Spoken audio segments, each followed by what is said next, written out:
నమస్కారం. జీసీఆర్జేవై వార్తావానికి స్వాగతం. ఈనాటి ముఖ్యాంశాలు మీ ముందుకు తీసుకువచ్చింది కె అనిత, ఎంఏ తెలుగు శాఖ నుంచి. ముందుగా కళాశాల వార్తలు. పాత ఏడాదికి వీడ్కోలు పలుకుతూ కొత్త ఆశలతో ప్రపంచం కొత్త సంవత్సరంలోకి అడుగులు పెట్టింది. ఈ సందర్భంగా గవర్నమెంట్ కాలేజీ అటానమస్ రాజమండ్రిలో నూతన సంవత్సర వేడుకలు ఘనంగా జరిగాయి. విద్యార్థులందరూ కేరింతలతో కొత్త నూతన సంవత్సరాన్ని ఆహ్వానించడం జరిగింది. స్థానికంగా రాజమండ్రి ప్రభుత్వ స్వయం ప్రతిపత్తి కళాశాల వేదికగా శనివారం అనగా జనవరి 3, 2026 మహిళా ఉపాధ్యాయుల సాధికారత, వృత్తిపరమైన మరియు వ్యక్తిగత జీవితాల సమతుల్యత అనే అంశంపై ఒకరోజు జాతీయ స్థాయి సింపోజియం నిర్వహించినట్లు కళాశాల principal professor doctor Ramachandra RK తెలిపారు. భారతదేశ తొలి మహిళా ఉపాధ్యాయురాలు సావిత్రిబాయి పూలే 195వ జయంతి మరియు జాతీయ మహిళా ఉపాధ్యాయుల దినోత్సవం సందర్భంగా కళాశాలలోని మహిళా సాధికారత విభాగం, రాష్ట్ర మహిళా కమిషనర్ మరియు మహిళా శిశు సంక్షేమ శాఖల సంయుక్త ఆధ్వర్యంలో ఈ కార్యం జరగనుంది. అంతర్జాతీయ వార్తలు. అమెరికా H-1B వీసా నిబంధనల్లో మార్పులు ఫిబ్రవరి 27 నుండి అమలు.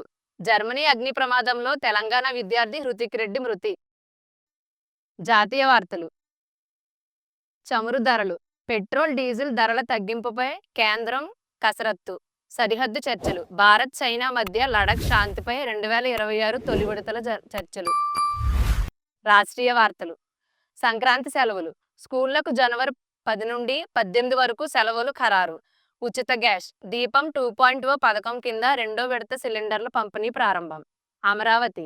రాజధాని నిర్మాణ పనులపై నేడు ప్రభుత్వ ఉన్నత స్థాయి సమీక్ష. సంక్రాంతి బస్సులు. ప్రయాణికుల రద్దీ కోసం 3000 ప్రత్యేక బస్సులు నడపనున్న ఏపీఎస్ఆర్టీసీ.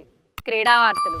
భారత్, దక్షిణాఫ్రికా మధ్య నిర్ణయాత్మక టెస్ట్ మ్యాచ్ నేడు ప్రారంభం. ఐపీఎల్ 2026 ఐపీఎల్ సన్నాహాలు షురు. ప్లేయర్ల ఫిట్నెస్ పై బీసీసీఐ కఠిన నిబంధనలు. ప్రో కబడ్డీ. నేటి మ్యాచ్లో తలబడనున్న తెలుగు టైటాన్స్. చివరిగా వాతావరణం.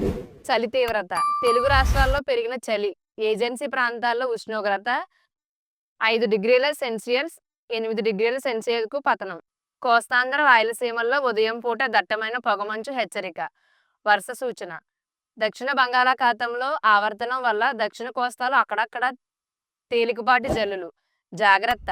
పొగమంచు వల్ల వాహనదారులు వేగం తగ్గించాలని వాతావరణ శాఖ సూచన.